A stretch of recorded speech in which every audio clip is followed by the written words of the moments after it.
Ang sari-sari store pa po, diyan. Kapag halimbawa, meron kang kumikita yung sari-sari store mo, sa tingin nyo po, hindi ka kokopyahin? Hindi, wag kokopyahin ka. Kokopyahin ka, di ba, boss? So, magtatayo rin sila. So, magkakaroon ng price war. Alam nyo po yung price war. Kompetensya. Halimbawa, yung tinitinda mo, boss, na itlog, 10 piso sa'yo, 8 lang sa kanya kasi marami siyang puhunan, parang ganon. Bumibili siya ng dealers. Bulto-bulto. So, nagkakaroon ng price war. Ano siya. Tapos, ano pong marami sa tindahan? Utang o utang? Ay, karamihan. Depende doon sa kung magpapautang siya o kaya Pero karamihan, cash naman siya.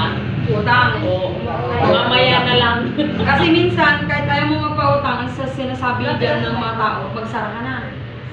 Diba po? Ganun yan. Kukonsensyahin ka pa minsan. Sasabihin pa sa'yo, wala kaming pagkain ngayon kapag di ka nagpautang, di ba? Tapos, pag napautang mo na, ang gagawin niya, dahan-dahan ka na lang pag may pera na. Nangyari po yan. Oo, tama. Totoo talaga. Opo. Yan na sa tahiyan. Ganun po talaga. Kasi ang mindset nila, sisingilin mo. Diba po? Ito po yung traditional business. Ito po yung yung disadvantage niya. Pero may advantage din naman to. Siyempre, nakakatulong yan sa number 1 sa mga rekado. Di ba po? Pwede tayong gawa ng pan-rekado dyan. Siyempre, meron din po yan. Mantika. Nandyan po yung Basta yung house use. Nakakatulong po siya. Nakakatulong din yan sa allowance everyday. Pwede. Kaya lang po, ang disadvantage siya po talaga, karaniwan. Kaya, imbis sari-sari store, sara-sara store na. Di ba na yan? Yan. Sa BXL naman po, ang pagkakaiba naman niya, difference po pa ng traditional business. Number 1 po, kapag may ID ka po dito, yung pinag-apan niyo before, ma'am, may ID ka rin. Opo. Si boss, meron na, kaya lang nakapick up ka na. Yung ID niyo po, international yan. May local po yan, tsaka international. Opo, magagamit niyo yan sa 180 countries. 180 countries. Ibig sabihin po, pag may ID ka dito, katulad ni Nanay Junisha, nung may ID na po siya na international, inalok niya sa, sa kapatid niya, si Nanay Rema.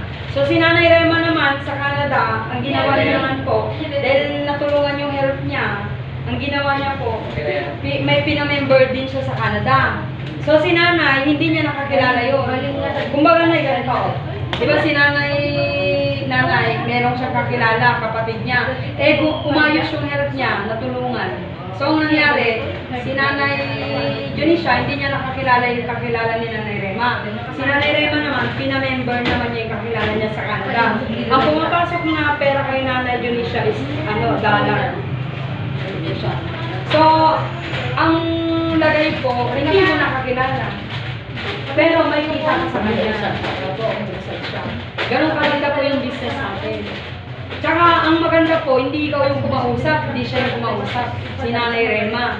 Eh, napamember niya lang naman yung kapatid niya, natulungan lang. Kumbaga, siya, effortless po. Kasi, 180 countries po tayo. Ang maganda pa po, yung manugang niya kanina, yun siya.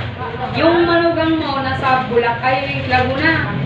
Yung manugang niya, tita, siya, may problem din sa health, pero nagka-doctor na. Sabi ko, try mo yung food supplement natin, baka makatulong yan, lalakas ka, kasi yung immune system mo, ganyan.